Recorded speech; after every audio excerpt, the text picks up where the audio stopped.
இந்தியாவின் வளர்ச்சிப் பாதையில் பிரதமர் மோடியின் சாதனைகளை பற்றிய விரிவான செய்தி. இதன் மூலமாக இந்தியா உலகளாவிய தெற்கின் தலைமை பொறுப்பை எடுத்துக்கொண்டு உலக அளவிலான சவால்களை சமாளிக்கவும் தீர்வுகளை முன்மொழியவும் பெரும் பாத்திரம் வகித்துள்ளது. முக்கிய அம்சங்கள்: தடுப்பூசி டிப்ளோமசி. கொரோனா காலகட்டத்தில் 150க்கும் மேற்பட்ட நாடுகளுக்கு இலவச தடுப்பூசிகளை வழங்கியது இந்தியாவின் வசுதேவ குடும்பகம் கோட்பாட்டை உலகளவில் பாராட்டுதலுக்கு உரியதாக மாற்றியது. குளோபல் தெற்கின் ஒருங்கிணைப்பு. உலகளாவிய தெற்கை குளோபல் சவுத் ஒருங்கிணைத்தது மட்டுமல்லாமல் அதன் பொருளாதார நலன்களை மேம்படுத்துவதற்கும் பொது குரலாக செயல்படுவதற்கும் இந்தியா முன்னணி நாடாக மாறியுள்ளது. 123 நாடுகள் பங்கேற்ற கூட்டமைப்பில் இந்தியாவின் பங்கு குறிப்பிடத்தக்கது. G20 உச்சி மாநாடு. ஒரே பூமி, ஒரே குடும்பம், ஒரே எதிர்காலம் என்ற சபதத்துடன் G20 நாடுகளை ஒருங்கிணைத்தது. உணவு, எரிபொருள் மற்றும் உர பற்றாக்குறை போன்ற உலகளாவிய சவால்களை சமாளிக்க பிரதமர் மோடி வழிகாட்டும் திட்டங்கள் உருவாக்கியுள்ளார். ஆப்பிரிக்கா மற்றும் ஆசியாவுடன் உறவுகள். ஆப்பிரிக்காவை நோக்கி இந்தியா செலுத்தும் முக்கிய கவனம் குறிப்பாக நைஜீரியாவுடன் இருதரப்பு ஒப்பந்தங்களை உறுதி செய்தது புதிய பொருளாதார வாய்ப்புகளை உருவாக்குகிறது. தீவிரவாத எதிர்ப்பு. பாகிஸ்தான், சீனாவுக்கு எதிராகவும் மேற்கு நாடுகளில் உள்ள தீவிரவாத அமைப்புகளுக்கு எதிராகவும் இந்தியா தீவிர நடவடிக்கைகளை எடுத்து வருகிறது. குளோபல் தெற்கின் தலைமை பங்கு. குளோபல் தெற்கு குளோபல் சவுத் என்ற சொல் வளர்ந்த நாடுகளுக்கு வெளியே உள்ள பொருளாதார சமூக ரீதியாக ஆழ்ந்த பாதிப்புகள் கொண்ட நாடுகளை குறிக்கிறது.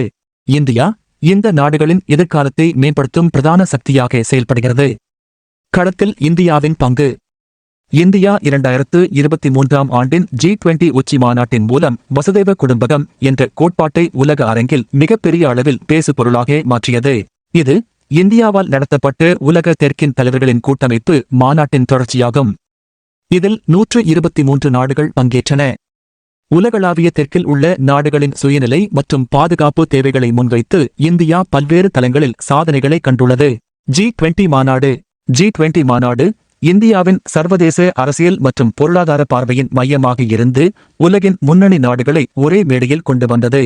நோக்கம்: ஒரே பூமி, ஒரே குடும்பம், ஒரே எதிர்காலம் என்னும் கருப்பொருளின் கீழ் பசித்திணைப்பு, பருவநிலை மாற்றத்தின் எதிரொலிகளை சமாளித்தல், கிளைமேட் ஆக்ஷன், புவியியல் அரசியல் அமைப்பின் சீரமைப்பு ஆகியவை விவாதிக்கப்பட்டன. முக்கிய திட்டங்கள்: உலகளாவிய வளர்ச்சி திட்டம் பிற நாடுகளின் வளர்ச்சியை துடைக்கின்ற குளோபல் வடக்கு நாடுகளின் கையாட்சிகளுக்கு மாற்றாக உலக தெற்கில் உள்ள நாடுகளின் ஒருமைப்பாடு மற்றும் திட்டங்கள் செயல்படுத்தப்பட்டது. மக்களுக்கான வெகுமதிகள். இந்தியாவின் முயற்சியால் பல நாடுகள் பொருளாதார ரீதியாக மிகச்சிறந்த வாய்ப்புகளை பெற்றன. தெற்கு நாடுகளின் பரிமாற்ற முயற்சிகள். உலகளாவிய மாற்றங்கள். இந்தியா வர்த்தகத்தில் நிலையான வளர்ச்சி, தொழில்நுட்ப பரிமாற்றம், திட்ட நிதி ஆகியவற்றில் முன்னேறியுள்ளது. விவசாய, உற்பத்தி மற்றும் பருவநிலை மாற்ற செயல்பாடுகளில் தெற்கு நாடுகளுக்கு இந்தியா ஆதரவாக செயல்படுகிறது. சீனா மற்றும் பாகிஸ்தான் சவால்களுக்கு எதிராக. சீனாவின் பரப்புதல் வெல் திட்டங்களுக்கு எதிராக இந்தியாவின் மேற்கு சமரச முயற்சிகள். இந்தியாவின் தெற்கு நாடுகள் ஆதரவுடன் சர்வதேச தொடர்புகளை பலப்படுத்தி வருகிறது. பாகிஸ்தான். பாகிஸ்தானின் சமூக அமைதியை பாழாக்கும் தீவிரவாத நடவடிக்கைகளை கண்டித்து தெற்கு நாடுகளின் ஒத்துழைப்புடன் இந்தியா முடிவுகள் எடுத்து வருகிறது. தீவிரவாத எதிர்ப்பு நடவடிக்கைகள். முக்கிய நோக்கம்: இந்தியாவின் வெளிநாட்டுக் கொள்கையின் முக்கிய அம்சம் எல்லை தாண்டிய தீவிரவாதத்தை ஒழிக்கவும் உலகளாவிய அமைதியை நிலைநாட்டவும் வேலை செய்யப்பட்டது.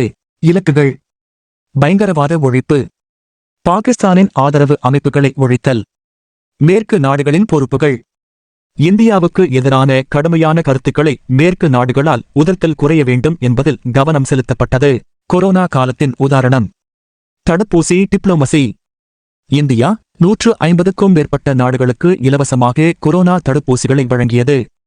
இதன் மூலம் சர்வதேச அளவில் இந்தியாவின் நன்மதிப்பு மேலும் அதிகரித்தது.